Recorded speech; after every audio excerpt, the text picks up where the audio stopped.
All right, 2 days ago, on July 11th, 2026, a significant new piece of legislation took effect across the United States. And if I'm being completely straight with you, the vast majority of Americans have absolutely no clue it even happened.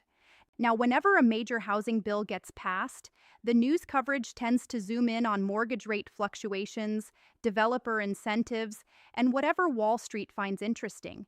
The portions that genuinely affect ordinary people, particularly older Americans, those sections get glossed over or completely ignored. That changes right now because tucked inside this legislation are provisions that I genuinely believe could shift your reality in meaningful ways. We're talking about funding for home repairs that you never have to repay, fresh possibilities for people who want to move somewhere smaller but can't locate the right fit, tougher protections for renters, support for folks living in rural towns dealing with a serious shortage of available homes, new pathways toward affordable mortgages, and something that's going to carry enormous weight for your children and grandchildren when the time comes for them to purchase a home. 6 distinct things. And I'm going to walk you through every last one of them using straightforward, everyday language. No complicated terminology, no confusion whatsoever. Here's the part that really hits me, though. Research tells us that 75% of adults aged 50 and above say they want to remain in their current home as they grow older. 75%. And yet, millions of those very same people are completely stuck. Stuck because their home needs repairs they simply cannot afford, or because there's nothing suitable to downsize into, or because their rent keeps climbing while their Social Security payment stays essentially flat. This legislation was crafted with exactly those people in mind, people like you and people you care about. So stay right here with me because the most valuable parts of this conversation are still ahead, and you genuinely don't want to miss a word of them. Let me start with the foundation because you deserve to understand exactly what we're discussing. The bill carries the designation H.R. 6644. Its formal title is the 21st Century Road to Housing Act. It officially became law on July 11th, just 2 days ago. President Trump declined to sign it due to a political dispute with Congress, but that turned out not to matter at all because this legislation passed by such an overwhelming margin that it became law regardless. How overwhelming. In the Senate, it cleared 85 to 5. In the House, it passed 358 to 32. You'd be hard-pressed to find a bipartisan piece of legislation in recent years that commanded that level of agreement. Virtually no one in Congress voted in opposition because the problem this bill attempts to solve, the housing crisis, is so visible and so serious that arguing against it was nearly impossible to defend. Here's the magnitude of the problem this bill is designed to tackle. The White House's own economic team estimates that the nation is short roughly 10 million homes. 10 million. That's the reason prices have exploded. That's the reason renting costs so much. That's the reason first-time buyers can't break into the market. And it's precisely why seniors who want to trade a large home for something smaller can't find anything to trade down to. And here's a figure I want you to hold on to. More than 12.4 million households led by someone aged 65 or older, that's 34% of all older households, spend more than 30% of their monthly income on housing. Housing specialists refer to that as being cost-burdened. 1/3 of all older American households are cost-burdened at this very moment. That's exactly who this legislation was drafted to serve. Now, before we dive into the particulars, here's something I want you to know. And this genuinely caught me off guard when I worked through the complete text of this bill. There are elements in here that I don't believe are receiving nearly enough attention, and one of them, coming up in just a moment, is going to be directly relevant to you if you own your home. But first, let's address the portion that I think will matter most to seniors who simply want to stay exactly where they are. Here's something I find genuinely exciting, and I want to explain my reasoning. One of the core provisions in this new law is what's being referred to as the Whole Home Repairs Pilot Program. This is a federally funded initiative specifically designed to help lower-income homeowners, seniors in particular, cover the cost of repairs that make it possible to remain safely in their homes. What category of repairs are we talking about? Let me be precise because the details here are important. We're talking about grab bars installed in the bathroom, ramps replacing steps at entryways, wider door frame openings to accommodate wheelchairs or walkers, weatherization improvements such as insulation, and sealing up drafts that spike your energy costs, the elimination of health hazards like lead paint or mold, and significant structural work, roofing, electrical systems, heating equipment, the kind of things that, when left unaddressed, turn into full-blown emergencies. These aren't decorative upgrades. These are the kinds of repairs that determine whether a person can safely continue living in their own home or ends up in a hospital or care facility long before they're ready for that. The program is structured as a grant, meaning money you are not required to repay for eligible homeowners.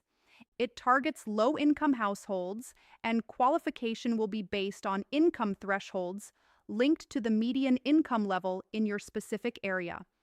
The program is in the process of rolling out, so certain dollar figures and application procedures are still being finalized at the state and local level. But the broader point is this: the federal government is committing real dollars behind the principle that seniors who want to age in their own home deserve the support necessary to do that safely. This isn't a vague pledge. It is funded, it is law, and it is moving forward. 75% of older adults say they want to remain home as they age. This program is one of the most direct, concrete responses to that wish that I have ever seen included in a major housing bill. And here's what I want you to do right now. Begin watching for announcements from your local area agency on aging and your state's housing finance agency. Those are the organizations that will be overseeing these programs at the local level, and they'll be the first to announce when applications open and what it takes to qualify. Now, let's suppose you've given it real thought and you've decided that actually, staying in your current home isn't what you want. You'd prefer to downsize. Maybe your children have grown and moved away. Maybe 4 bedrooms stopped making sense years ago. Maybe you simply want something smaller, lower maintenance, and easier to manage.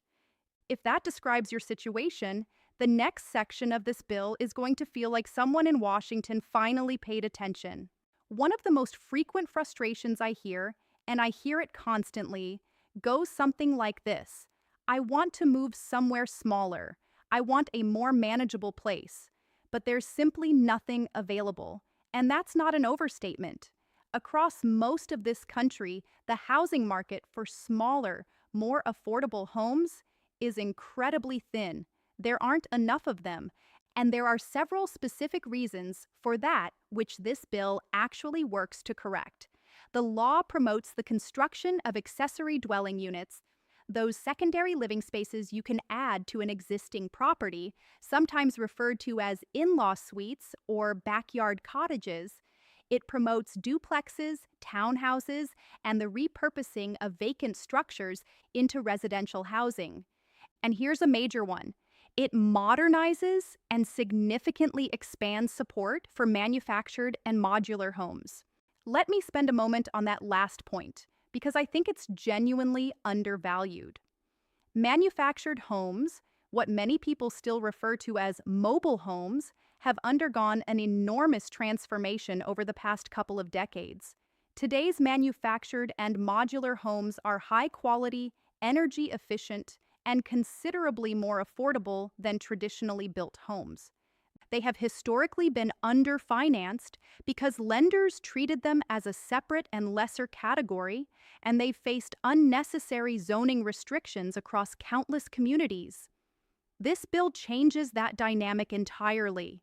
It modernizes the financing rules governing manufactured homes, raises loan limits, directs repair and preservation funding toward manufactured home communities, and works to dismantle the barriers that have prevented this affordable housing option from being more broadly accessible, particularly in rural communities where the housing shortage is actually the most severe and where manufactured homes make the most practical and economic sense.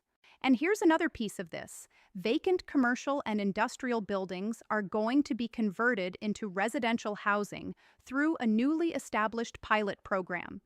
Think about the empty office buildings you've driven by, the shuttered malls, the old factory complexes sitting unused. There are millions of square feet of vacant space throughout this country, and this bill is going to help communities transform some of that space into actual homes, including affordable ones. What does all of this mean for someone hoping to downsize? It means that over the coming years, you should begin seeing more options, more variety in what's on the market, more price points that make sense, more choices in communities you'd actually want to call home.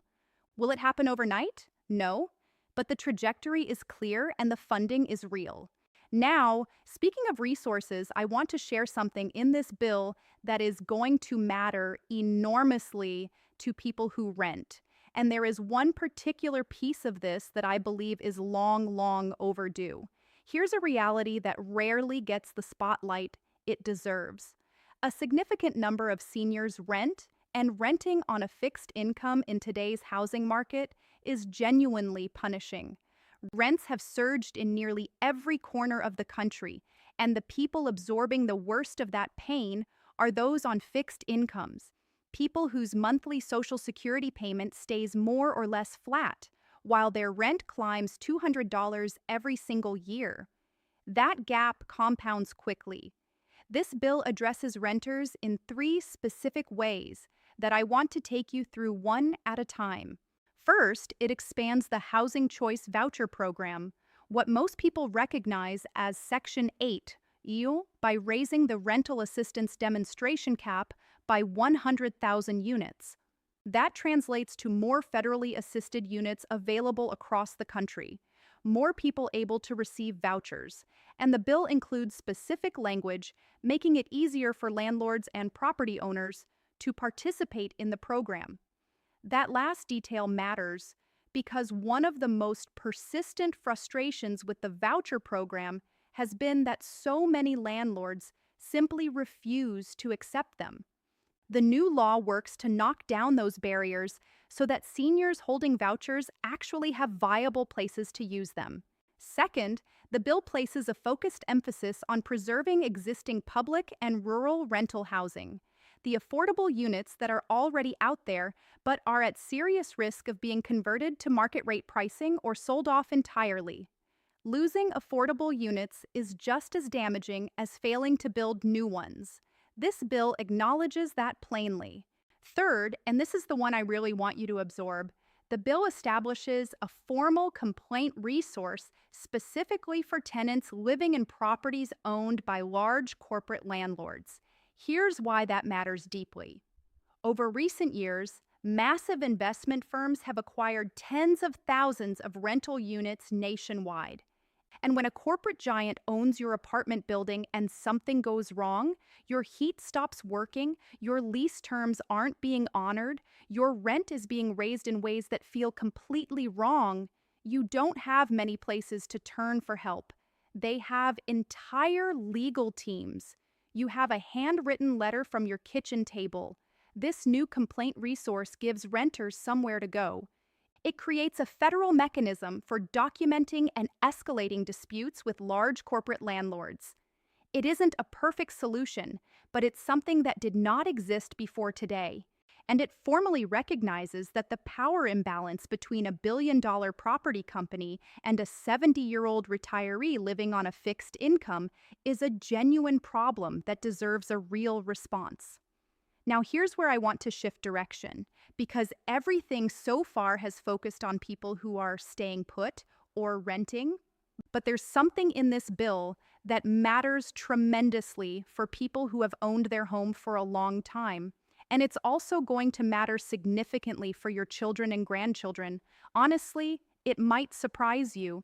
This one is about something that has been fueling frustration for a long time, and this bill takes a direct swing at it. You've likely heard or personally noticed that large corporations, investment firms, and Wall Street money have been purchasing single-family homes in staggering numbers, not to live in them, but to rent them out, to control available inventory, and to drive prices upward. And it's been effective. One of the primary drivers behind the rapid escalation of home prices isn't only a shortage of new construction. It's that a substantial portion of available homes are being grabbed by institutional investors before ordinary everyday buyers ever have a real shot. Here's what this bill does to address that. Any company or investment group that controls at least 350 single-family homes will generally be prohibited from purchasing additional existing homes. That restriction takes effect 180 days after the law went into effect, putting us somewhere around January 2027 before full enforcement begins. Now, I want to be straightforward with you here, and this is where I'll share my honest assessment. There are ways to work around this. A group of wealthy investors who previously pooled their money to acquire homes could theoretically separate and each independently purchase up to 350 homes. Congress is aware of this loophole, and if it becomes evident that people are exploiting it, I expect they'll return with stricter, tighter language. Also worth noting, corporations are not being required to sell the homes they currently own. The law restricts future acquisitions, not existing portfolios, so the effects will be gradual rather than immediate. But here's what I believe the long-term outcome looks like. If institutional buyers are pulled back from the market, more existing homes become accessible to individual buyers. People like your children, your grandchildren, first-time buyers who have been told over and over that they keep getting outbid by all-cash offers from faceless corporations. That experience has been deeply demoralizing to an entire generation of aspiring homeowners. This law is working to reshape that. And there's one additional element connected to homeownership that I want to highlight, because it's genuinely clever and far too few people are aware of it. The bill establishes a pilot program for small-dollar mortgages, loans of $100,000 or less, which may include assistance covering down payments, closing costs, property appraisals, and title insurance. That might sound modest, but consider who it actually helps. Seniors looking to purchase a simple, affordable home in a smaller market, or someone who needs just a small loan to bridge a gap. Lenders have historically avoided these smaller mortgage amounts because the profit margin simply isn't there. This pilot is specifically designed to fix that problem. There's one final major area this bill addresses, and it's going to matter most to people living outside of major urban centers. I want to make absolutely certain you hear this part. If you live in a rural area, a small town, or even a suburb that hasn't seen meaningful new construction in years, this section was written for you. One of the central objectives of this law is stripping away the bureaucratic obstacles that make building new homes unnecessarily difficult. That breaks down into two primary things. First, zoning reform. HUD, the Department of Housing and Urban Development, is now formally required to publish guidelines and proven best practices to help state and local governments modernize their zoning regulations. What does that mean in everyday terms? Many communities still have rules on the books that make it completely illegal to build anything other than a large, standalone single family home on a particular piece of land. No duplexes, no townhouses, no compact apartments. Those rules may have made sense in a very different era. They make absolutely no sense now when we're facing a shortage of 10 million homes. This law pushes communities to update those outdated rules so that builders can actually construct more housing more quickly in more locations. Second, faster approvals. The law streamlines specific federal environmental review processes for infill development. That means building on land within already developed areas and for federally supported housing projects. Approvals that previously consumed years can now move significantly faster. That directly lowers construction costs, which eventually translates into more affordable homes for both buyers and renters. And then there's the manufactured and modular housing component I mentioned earlier, which is particularly vital for rural communities. In a large number of rural areas, there's almost nothing available to purchase. No apartment buildings going up, no new subdivisions breaking ground. But there is land available, and there are manufactured homes that can be placed on that land at an accessible price point. This bill removes a significant portion of the financing and regulatory barriers that have been holding that back for years. The bottom line when it comes to all of this zoning and construction reform, it isn't something you'll feel by next week. These shifts happen over time, but the direction is unmistakably pointed toward more housing in more places at more price points. And that eventually means reduced pressure across the entire market, including for seniors trying to make sound housing decisions. Now let me bring everything together for you because I want to make sure you're leaving this video with a genuinely clear picture. Here is what the 21st Century Road to Housing Act, H.R. 6644, which became law on July 11, 2026, delivers for older Americans. Let me lay it out cleanly. 1. Home repairs that let you age in place safely. The Whole Home Repairs pilot provides grant funding for grab bars, ramps, wider doorways, weatherization, and major structural repairs. The mission is helping low-income seniors remain safely at home. Watch your local area agency on aging for application announcements. 2. More downsizing options. The law promotes the construction of accessory dwelling units, duplexes, townhouses, and manufactured homes, and supports converting vacant commercial buildings into housing. More choices and more price points will emerge over time. 3. Stronger renter support. The Housing Choice Voucher Program expands by 100,000 units. Existing affordable rental housing receives preservation support, and a brand new complaint resource for tenants of large corporate landlords is now in place. 4. Protecting rural communities. Manufactured and modular housing receives stronger financing support and reduced regulatory barriers, directly benefiting rural areas where the housing shortage hits hardest. 5. Stopping Wall Street from dominating your neighborhood. Companies controlling 350 or more single-family homes face purchase restrictions beginning 180 days from now. That means more homes become available to individual buyers, including your children and grandchildren. 6. Cutting through the red tape. Zoning reform guidelines, faster approval timelines, small-dollar mortgage pilot programs. The foundation is being laid for more homes being built more quickly for the people who genuinely need them. Now, here's what I want to leave you with, and I mean every word of this. This bill is not flawless. I said that earlier, and I'll say it again without hesitation. The 180-day delay before Wall Street restrictions fully kick in is genuinely frustrating. The potential workarounds for wealthy investors navigating the 350 home threshold are legitimate concerns.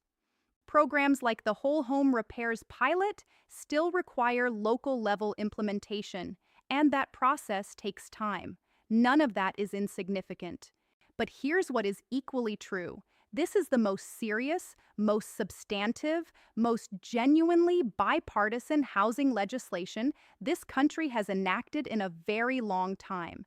85 to 5 in the Senate, 358 to 32 in the House. This was not a close vote. The representatives we sent to Washington examined the housing crisis, looked honestly at what it's doing to seniors, to renters, to first-time buyers, to rural communities, and they reached an agreement that almost never happens anymore. And what they agreed upon is that something fundamental needed to change. For you, for people who look like you and live like you. These provisions can only help people who actually know they exist. So if this video was useful to you, please share it with someone. Send it to someone who has been quietly dealing with a home repair they can't afford to fix, or a family member who's been exhausted by the search for a smaller place, or a grandchild who's been priced completely out of buying their very first home. That's the single most meaningful thing you can do right now.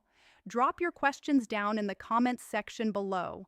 I read every single one of them, and your questions genuinely shape what I cover next. So if you want me to go deeper on any particular provision, the manufactured housing changes, how the voucher program actually functions, what small dollar mortgages look like in real-world practice, tell me, and I will make that video specifically for you. And if you found value here, hit the like button, subscribe to the channel, and tap the notification bell so you never miss what's coming next.